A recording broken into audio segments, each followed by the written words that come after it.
Bonjour à tous, Alexandre Malégui, je suis le cofondateur et président de Memento Distribution, une société de distribution indépendante créée en 2003, donc il y a bientôt 20 ans. Voilà, et je vous présente Anthony Boubou, mon collaborateur. Enchanté, Anthony Bobo. J'ai rejoint Memento il y a maintenant 7 ans et je m'occupe des acquisitions.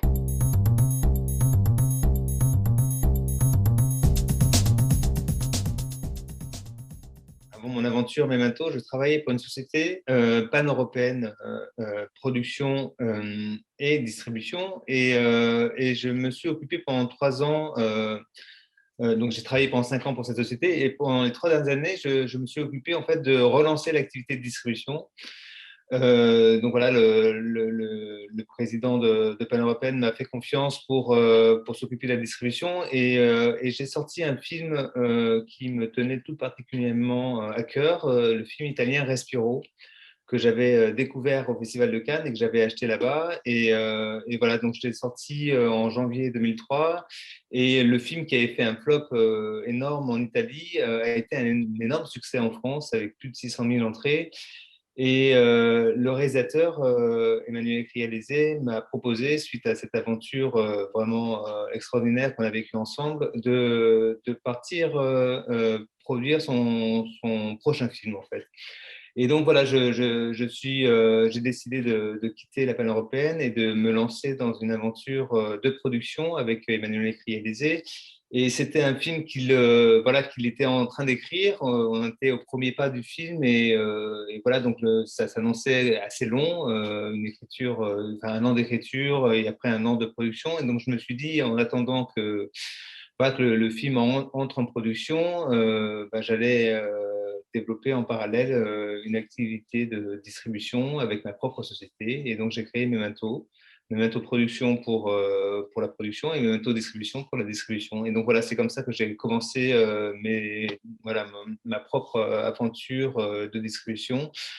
Et on a commencé par un premier film hongrois sans dialogue découvert au Festival de Rotterdam. Et puis voilà, progressivement, on a un peu grimpé en gamme avec des films plus commerciaux que les tout premiers qui étaient quand même plus difficiles commercialement. Ouais. C'est toujours compliqué de trouver un mot un nom qui colle un peu à l'image de la société. Et Memento, on voulait un nom qui soit, voilà, qui soit international, à la fois français et international. Et on s'est dit que voilà, Memento, ça marchait un peu dans toutes les langues. Et puis j'aimais bien aussi l'idée de se souvenir en fait du souvenir, de la mémoire. J'avais beaucoup aimé aussi le film Memento de Christopher Nolan, bien sûr. Voilà, il y a plusieurs choses. Puis j'avais sorti à la peine européenne un film qui s'appelait Se souvenir des belles choses de Zabou Bretman, qui était aussi un très gros succès. Et voilà, je trouvais Se souvenir des belles choses, Memento, qui avait une petite résonance. Voilà, et ça m'a fait plaisir de. Voilà, pour plusieurs raisons, le nom plaisait et voilà, on est parti là-dessus et finalement, avec le recul, avec 20 ans de recul presque, voilà, j'en suis très content. Il y a 20 ans, en fait, il y avait peu de nouveaux distributeurs. En fait, il y avait les traditionnels, les Diafana, les pyramides, les BAC à l'époque, voilà, qui avaient tous déjà plusieurs dizaines d'années d'existence. Et il y avait peu de jeunes distributeurs. Et donc, voilà, je me suis dit qu'il y avait peut-être la place pour justement un sang nouveau. Et alors qu'effectivement, aujourd'hui, il y a beaucoup, comme vous le soulignez, beaucoup de distributeurs, beaucoup de jeunes distributeurs, comme une prolifération comme ça de sociétés de distribution. Ce n'était pas le cas il y a 20 ans. Et voilà, il y avait eu Advitam, je crois, 2, 3 années plus tôt. Et après, c'était Wecourt, mais c'était 10 années, bien 10 années avant nous. C'est amusant parce que moi j'ai vu justement Memento grandir. Je me souviens la première fois où Alexandre m'a appelé pour me parler de justement, enfin on avait commencé à se parler au moment de Respiro avant qu'il crée Memento et de se souvenir des belles choses. Et donc je suivais ton travail. Et puis tu vois, il m'a appelé pour me dire qu'il lançait cette société au départ. Donc, moi je travaille au film français, donc qui est la revue des professionnels du cinéma. Donc, il m'a appelé justement pour m'annoncer pour me donner cette information, m'annoncer cette nouvelle. Et c'est vrai que je me souviens de ce premier film Hic, donc premier film hongrois muet. Je me souviens de l'affiche avec un cochon.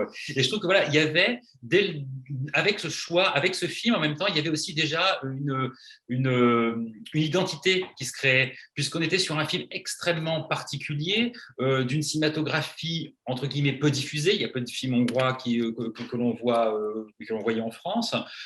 Et du coup, il y avait déjà ce ton qui était donné avec un film qui avait de très forts partis pris artistiques. Et donc voilà, donc on voyait à peu près déjà dès le premier film, et ensuite d'ailleurs tu as suivi ce réalisateur, tu as fait son deuxième, Taxidermie également, qui était en plus, qui s'est retrouvé en sélection officielle à Cannes, au certain regard. Donc du coup, il y avait déjà tu accompagnais Manuel Ecrialedze en production et en distribution sur Golden Doors. Donc déjà, il y avait un peu l'ADN de Memento se dessinait à la fois des choix artistiques forts, des cinéastes qui ont un univers, et puis également essayer de créer une continuité dans le travail avec les auteurs. Et du coup, voilà, c'est vrai qu'il fallait essayer de se distinguer. Et en tout cas, c'était je pense, des choix artistiques forts. Et aujourd'hui, c'est vrai qu'au cours des dernières années, Memento, la ligne éditoriale a un petit peu évolué. Aujourd'hui, on n'est plus sur des films français. Avant, c'était sur des films étrangers qui souvent étaient acquis sur films finis en festival, c'était des coups de cœur. C'est encore le cas en même temps, ça a été le cas, il y a eu Ida, il y a eu Le Caire confidentiel plus récemment, qui ont été d'énormes succès. Et puis, aujourd'hui, c'est vrai qu'on travaille beaucoup plus les films français et qui représentent aujourd'hui, si je me trompe, Alex, ça représente quasiment les plus des trois quarts du line-up annuel de Memento. Oui, c'est vrai qu'en évoluant, en fait, on a commencé à nous proposer, enfin, on a commencé, comme le disait Anthony, sur des films étrangers, puisque quand on commence, malheureusement, enfin, on n'a pas accès aux films français. Et donc, voilà, on s'est concentré sur les films étrangers, les films auxquels on avait accès en festival. Et voilà, en montant de gamme à chaque année avec des films un peu plus ambitieux commercialement. Jusqu'à même voilà, que Francis Ford Coppola nous accepte de nous confier la distribution de Tétro. C'était un peu notre première grosse sortie, enfin, en tout cas la plus ambitieuse commercialement. Voilà, et progressivement, donc, on s'est installé sur le marché du film étranger d'auteur et on a commencé à recevoir des scripts de scénarios français. Voilà, donc vous savez, sur les films français, en fait, le distributeur doit s'engager avant la production du film. C'est grâce au distributeur, en fait, que les autres partenaires financiers vont s'engager sur le film. Donc, c'est un processus qui est un peu différent des films étrangers où là, principalement, on achète les films finis en festival. Voilà, donc on a commencé progressivement à recevoir des scénarios français et donc à s'implanter un peu plus sur le marché du film français. Et voilà, donc maintenant on en fait beaucoup et on essaye quand même de garder un pied dans le cinéma étranger parce que ça nous passionne. Donc voilà, on essaie de faire une moitié de films français, une moitié de films étrangers. C'est vrai que sur les dernières années, notamment avec le Covid, en fait, on a eu plus de mal, enfin les films étrangers ont eu plus de mal à se faire et on se retrouve aujourd'hui avec un line-up, un programme essentiellement français, voilà, par la force des choses. Mais on a toujours une attirance toute particulière pour le cinéma étranger et on essaie d'en découvrir en festival autant que possible. Et puis on suit aussi des auteurs étrangers en production, des auteurs étrangers qu'on va coproduire en France en faisant la post-production, par exemple à Paris, comme c'est le cas avec Nuri Bilge Ceylan, le réalisateur turc de Winter Sleep, qui nous avait valu notre Palme d'Or. Et notre première, et j'espère pas notre dernière. Voilà, donc il y a aussi le réalisateur, bien sûr, Ashghar Farhadi, qu'on produit maintenant depuis plusieurs films. Voilà, on essaie d'avoir une fidélité avec les auteurs étrangers comme français, et puis découvrir de nouveaux talents, comme récemment Le Cas confidentiel de Tariq Saleh, qui est un polar égyptien qui a fait plus de 400 000 entrées en France. Et on produit le nouveau film, le film suivant, qui vient d'entrer en tournage cette semaine. Voilà, donc c'est une belle histoire qui se poursuit. Alors, au bout du compte, c'était notre vrai premier gros succès français. On a fait 1 million d'entrées avec le film. On était déjà très honorés que Agnès Jaoui et Jean-Pierre Bacry nous proposent de travailler ensemble. En fait, ça s'est fait via l'entregent de son agent, Jean-François Gabard, qui appréciait notre travail et qui a toujours voulu voilà, qu'on travaille avec Agnès. Voilà, donc on a été ravis de cette expérience. Le film a été un formidable succès et voilà, ça nous tenait à cœur de le montrer ici à Angoulême. Voilà, notre premier gros succès français au bout du compte. On a enchaîné coup sur coup en 2 mois d'intervalle, 2 films à 1 million d'entrées, nos 2 premiers films français. Alors, Le Passé, c'est un film français, mais c'est aussi un film iranien, parce que le réalisateur Asghar Farhadi est iranien, et l'acteur principal l'est également. Mais voilà, c'était pour nous aussi un film français, en français, et une production maison. Alors, donc, c'était notre première grosse production maison, puisque le film a un budget quand même de 8 millions d'euros.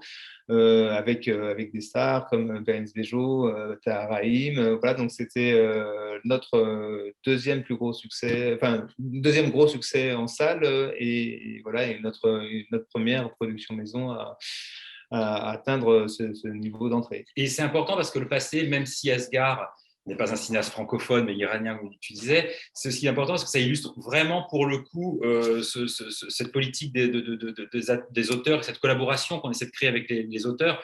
Tu avais découvert À propos d'Elie au Festival de Berlin, tu l'as distribué. Ensuite, Asghar t'a montré une séparation et tu t'es engagé sur une séparation qui est devenue le succès que l'on sait. Avec, le succès planétaire, parce que le film a reçu l'Oscar du meilleur film étranger, le César du meilleur film étranger, et puis l'Ours d'or à Berlin. Donc et 1 million d'entrées pratiquement pour un film iranien, ça c'était historique. Et du coup, Le Passé, en fait, c'est aussi la première production, tu as décidé de l'accompagner et de le produire et du coup, et de faire venir Asghar Farhadi sur ce projet en France. Donc il y a quelque chose, effectivement, je trouve assez. Le Passé, voilà, il y a aussi, ça incarne vraiment aussi, oui, ça réunit tout, à la fois les cinéastes étrangers, le cinéma français, le suivi des auteurs, une ligne artistique parce qu'on est sur un auteur qui a un univers extrêmement fort et identifié. Donc je pense que c'est le film qui incarne en même temps quelque part Memento. Oui, et je pense que c'est grâce à Asghar Farhadi et grâce notamment à une séparation qu'on a commencé à nous proposer autant de scénarios, c'est-à-dire que tant de producteurs sont venus vers nous, puisque c'est vrai que c'était un coup d'éclat énorme, ce film iranien qui est d'un auteur alors pas connu, qui fait 1 million d'entrées comme ça, c'était presque miraculeux, quoi. Donc, beaucoup de producteurs, je pense, ont dit s'ils sont capables de faire 1 million d'entrées avec un film en farci, en fait, leur proposer un film français avec des acteurs connus, ils vont en faire beaucoup plus. Sur Le Passé, la présentation à Cannes a changé la donne. Je pense que le film d'ailleurs a rebondi sur le prix. Enfin, les entrées oui, le film est sorti en même temps. On a sorti le film pendant en même temps que sa présentation à Cannes. Donc en début de festival, on a fait déjà un certain nombre d'entrées avant la fin du festival. Et puis le film, le prix au moment du palmarès, bien sûr, a relancé l'exploitation du film. Et oui, sortir un film sélectionné en festival offre une voilà, en même temps, ça offre une caisse de résonance assez incroyable et effectivement, les festivals sont des rampes de lancement idéales en tout cas pour les films sur lesquels on travaille nous. Memento, c'est-à-dire des films à réessai, à potentiel fort. À ce jour, c'est notre plus gros succès en salle. Le film a fait 1,2 million d'entrées et on en est très fiers. On a adoré cette expérience avec Xavier Janoni puis avec Catherine Fro. Là encore, c'est M. Jean-François Gabard, l'agent de Catherine, qui a joué les. C'est un peu la bonne fée de Memento, voilà. Jean-François Gabard. En tout cas, sur le cinéma français, on lui doit beaucoup. Voilà. Et on est très contents. Martin Provost aussi. Enfin, c'est encore via Jean-François et on se rend compte qu'on lui doit beaucoup en fait à Jean-François. En tout cas, sur le cinéma français, c'est comme le dit Anthony, c'est notre bonne fée. Et on était très contents de toutes ces aventures, aussi bien avec Catherine Fro sur Marguerite qu'avec Martin Provost sur Sage-Femme et sur La Bonne Épouse ensuite. Non, mais Marguerite, c'était en plus, il y a Olivier Delbosque qui produisait. Et c'est vrai que c'était le grand retour en plus de Catherine Fro qui n'avait pas tourné depuis 3 ans. Il y avait également, c'est vrai que Xavier Giannoli, un cinéaste qu'on admire énormément et qui a pareil, c'est un auteur qui a une vraie patte. Il a une ambition narrative et artistique considérable, tout en étant extrêmement réaliste. Et c'est vrai qu'il y avait cette combinaison sur Marguerite, une vraie comédie dramatique. Il s'est emparé de ce personnage, de cette cantatrice qui chante faux, Florence Foster Jenkins. C'était un faux biopic. Et il en a fait quelque chose. Enfin, il a fait ce film où il a donné ce rôle en or à Catherine Fro. Et c'est vrai qu'on a eu, pour le coup, le film a été, lui, lancé à Venise. C'était d'ailleurs, je crois, la première fois que Catherine Fro allait au Festival de Venise. C'était, voilà, il y avait, et voilà, le film est sorti en salle quasiment en même temps. Et c'est vrai qu'après, c'était voilà, le succès que l'on sait. De l'importance, encore une fois, des festivals Festival. pour le lancement des films. C'est vrai que c'est une ronde de lancement assez incroyable. Et que ce soit Cannes, Venise ou Angoulême. Angoulême. Je me souviens même de la sortie de Désir de Kaboul, un film, le film de Zabou Batman animé. Et voilà, le film était présenté à Angoulême. On l'a sorti dans la foulée le 1er septembre, le 3 septembre. Et voilà, le film a gagné le Grand Prix à Angoulême et le prix du public. Et ça a lancé vraiment véritablement le film voilà, dans les médias et auprès du public. Donc, c'est souvent voilà, des sorties peuvent vraiment bénéficier de leur exposition au festival avant. C'était impossible de ne pas présenter 120 battements. 120 battements, quand on a reçu le scénario, on l'a lu chacun de notre côté, avec également Franck Salin, qui à la fois à la programmation et aux acquisitions. Et on s'est tous appelés et on était bouleversés par le scénario. On a été complètement. Enfin, voilà, il y avait une émotion déjà à l'écrit qui était tellement forte. Et on s'est dit, c'est rare, mais on s'est dit, à la rigueur, finalement, l'équilibre, enfin, que le film soit un succès ou pas, enfin, c'était nécessaire pour nous de le faire. Voilà. Quand on lit un scénario comme ça, je crois qu'on va au-delà d'une question juste des entrées, une rentabilité de se dire, voilà, c'est un film important et c'est un film qu'on doit faire. Et puis, et puis après, bah, il s'est passé ce qui s'est passé, c'est-à-dire qu'il y a eu la présentation au Festival de Cannes. Et le film est devenu un véritable phénomène. Robin est reparti de Cannes avec le Grand Prix spécial. Et puis, le Grand Prix, tout simplement. Tout court. Oui, le Grand Prix tout court. Je ne sais pas pourquoi j'appelle ça le Grand Prix spécial, le Grand Prix du Festival de Cannes. Et voilà, et le film est sorti fin août dans les salles. Et c'est vrai qu'on a fait 850 000 entrées avec le film, qui est devenu, voilà, qui a réussi en plus avec un public très très jeune. Voilà, On s'est rendu exactement. compte qu'en fait, la plupart de nos films s'adressent plutôt à une clientèle, des spectateurs plutôt âgés. Enfin, en tout cas, malheureusement, Il y a plus de 40 ans. Voilà, on a du mal à aller chercher le public plus jeune, étudiant. Et on s'est rendu compte que sur 120 par minute, celui-ci constituait une grande partie des 900 000 entrées, en fait. Et on était très contents d'avoir réussi à toucher ce public-là. Un public qui, d'ailleurs, n'avait pas vécu ces années SIDA. Et donc, voilà, c'était pour nous une grande réjouissance. Et c'est vrai que ça a été une expérience, une aventure humaine avec Robin Campillo, avec Marie-Ange Tchani, la productrice, assez formidable. Et les comédiens et tous les comédiens, équipe, voilà, on a Nanel, Valois. On est vraiment, ça a été quelque chose d'assez unique et c'est aussi tout. Enfin, voilà, c'est pour ça qu'on fait aussi ces métiers, c'est pour ces rencontres humaines à la fois très enthousiasmantes et voilà et qu'on fait le prochain film voilà, de Robin. qu'on a envie de prolonger avec les voilà en restant fidèle au réalisateur, fidèle au producteur et voilà et à partir du moment où voilà, on trouve des scénarios qui nous plaisent chez eux, ben on essaie de continuer au maximum la relation. On a pour l'instant une expérience assez incroyable sur ce film qui malheureusement a connu voilà, la pandémie. Donc le film aurait dû être à Cannes, il a été labellisé Cannes, mais il n'y a pas eu de projection comme ça en mai 2020 puisque le festival n'a pas eu lieu. Heureusement, le film a été rattrapé par voilà, ce mini-festival de Cannes qui a eu lieu en novembre. Mais depuis, voilà, on le montre un peu partout et partout, c'est un enthousiasme vraiment énorme sur un film qui… Les prix remportés l'an dernier à Angoulême, d'ailleurs. Oui, le prix du public remporté à Angoulême, le prix des acteurs. Et un peu partout, d'ailleurs, où il passe, le film reçoit des prix. Il a d'ailleurs gagné le prix de la meilleure comédie européenne de l'année aux European Film Awards. Donc ça, on était très contents pour ce prix. Et puis oui, comme vous disiez, un film avec Cad, c'est pas forcément sur le papier un film Memento, mais parce qu'effectivement, Cad est plutôt habitué aux grosses comédies sorties par Gaumont ou Pathé, mais c'est un excellent acteur et qu'on voit trop peu dans des films voilà, d'auteurs et je crois que j'espère en tout cas que ce film va lui ouvrir des portes dans un cinéma qu'il ne fréquente pas beaucoup. Voilà, donc on est très content et puis voilà, encore une fois, la rencontre avec Emmanuel Courcol était vraiment quelque chose de très savoureux et on a hâte maintenant que le film sorte. On aurait dû le sortir en 2020, on a eu plusieurs dates de sortie déjà calées, de sortir en octobre, puis en décembre.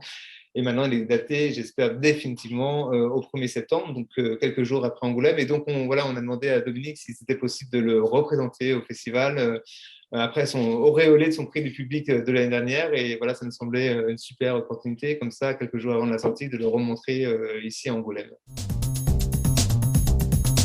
On était vraiment les premiers sur la ligne, puisqu'on on devait sortir le 14, on est sorti le 11 mars et les cinémas ont été fermés partout en France le 14. Donc, on a eu 3 jours d'exploitation. Et c'est d'autant plus traumatisant pour nous que c'était parti pour être vraiment notre plus gros succès populaire, à la fois un film de qualité, mais un film qui avait un vrai potentiel public. Les premières entrées nous laissaient présager, les 3 premiers jours, on pensait qu'on allait faire 1,5 million d'entrées, donc c'était en tout cas un énorme succès, d'autant plus que le public avait quand même commencé à avoir une certaine appréhension à se rendre au cinéma, donc voilà, donc on était parti pour un très gros succès, et voilà que tout s'effondre, le film donc voilà disparaît des écrans puisque les écrans sont fermés, et voilà, on doit attendre jusqu'à mi-juin, jusqu'au 22 juin pour la réouverture, et on avait peur que voilà, dans ces 3 mois, l'envie du public est totalement disparue. Il a fallu relancer la machine, ça a été compliqué. On a finalement fait près de 700 000 entrées, mais je pense que le film en avait beaucoup plus. Voilà, mais ça reste voilà, un score tout à fait honorable, même si voilà, on avait des attentes. On espérait beaucoup plus pour le film. Voilà. C'est vrai qu'on ne savait pas où on allait à la réouverture. C'était vraiment l'inconnu. Je pense que tout le monde, pour les exploitants, les distributeurs, les producteurs, pour tout le monde, c'était l'inconnu. Est-ce que le public serait de retour et finalement, il l'a été. C'est vrai qu'on s'est reposé aussi la question là. C'est vrai qu'on a enchaîné parce que là, on sort quand même les ciments ont été fermés de la fin octobre au mois de mai. Et c'est vrai que c'est toujours la question qu'on se pose, qu'on s'est posé, de savoir est-ce que les spectateurs seront au rendez-vous. Ils sont visiblement au rendez-vous. Je crois qu'il faut faire confiance au marché. Il faut juste évidemment que ça prenne le temps. Ça va prendre du temps, évidemment, de revenir au niveau d'entrée qu'on avait auparavant. Les entrées avant le Covid. Le marché français, c'est un des marchés les plus dynamiques au monde. Il y avait plus de 200 millions d'entrées chaque année depuis plusieurs années. On est le premier marché, par exemple, en Europe. Donc voilà, il y a une base. Je crois que le public français a un vrai rapport. Il y a une vraie histoire entre le public et le cinéma en salle. Donc, je pense que finalement, il n'y a pas tant à être inquiet sur le marché en global. Mais c'est vrai qu'aujourd'hui, il y a beaucoup de films qui sont sur les étagères, beaucoup de films qui sortent. Donc, c'est vrai que c'est compliqué maintenant pour faire exister tous ces films. Mais c'est avec le temps, j'espère que ça devrait se remettre à niveau. Pour en revenir à La Bonne Épouse, le film, finalement, voilà, après 2 sorties, rencontre son public et a été après un formidable succès en VOD et puis sur Canal+. Donc, on se dit que finalement, on n'a pas si mal fait notre travail et que le film a eu une belle notoriété. Et voilà, je suis content que le film ait été vu très largement, peut-être pas en salle, mais voilà, en tout cas, au final, c'est encore une fois une belle aventure avec Martin Provost, avec qui on avait déjà travaillé sur Sage-Femme. Et voilà, donc on a une belle histoire ensemble avec Martin qu'on espère poursuivre dans le futur. C'est toujours très, très compliqué. Je vais en choisir un étranger comme ça, par rapport au français, c'est plus simple pour moi, même si on a beaucoup. J'adore Chambre de 112 de Christophe Honoré, j'adore En Liberté de Pierre Salvadori, j'adore beaucoup de films qu'on n'a pas montrés ici, mais voilà, s'il y avait peut-être un étranger, je dirais Au saut 31 août de Joachim Trier, qu'on retrouve en compétition cette année au Festival de Cannes avec Julie en 12 chapitres. C'est un film qui m'a totalement bouleversé et voilà, j'y pense souvent. Et moi, je vais prendre le risque de choisir un film français.